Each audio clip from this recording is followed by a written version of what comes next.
નમસ્કાર મિત્રો, મારી પીકે ગુજરાતી ચેનલમાં તમારું સ્વાગત છે। કેટલાક અભ્યાસોને ટાંકીને એવું કહેવામાં આવ્યું છે કે જ્યારે રોટલી સીધી ગેસ પર શેકવામાં આવે છે ત્યારે બેન્ઝીન જેવા કેન્સર પેદા કરતા તત્વો રોટલી પર જમા થાય છે। પરંપરાગત રીતે રોટલી હંમેશા આ રીતે બનાવવામાં આવે છે। આવી સ્થિતિમાં પ્રશ્ન એ ઊભો થાય છે કે શું આ ખરેખર થાય છે કે પછી તે માત્ર અફવા છે? તો ચાલો જાણીએ આ પાછળનું સત્ય।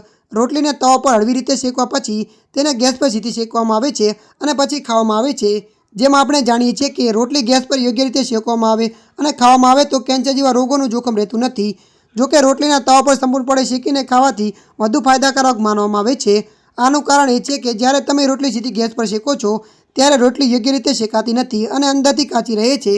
આવી રોટલી ખાવાથી પેટ સંબંધિત ઘણી સમસ્યાઓ થઈ શકે છે અને તે પચવામાં પણ મુશ્કેલી પડે છે। એટલા માટે એક્સપર્ટ કપડાની મદદથી રોટલીને તવા પર શેકવાની અને પછી ખાવાની સલાહ આપવામાં આવે છે। ત્યારે મિત્રો હાલ માટે આટલું। મળીશું નવી અપડેટ સાથે। જો તમને અમારો વિડીયો પસંદ આવે લાઇક શેર અને સબસ્ક્રાઈબ કરી નાખજો। ધન્યવાદ।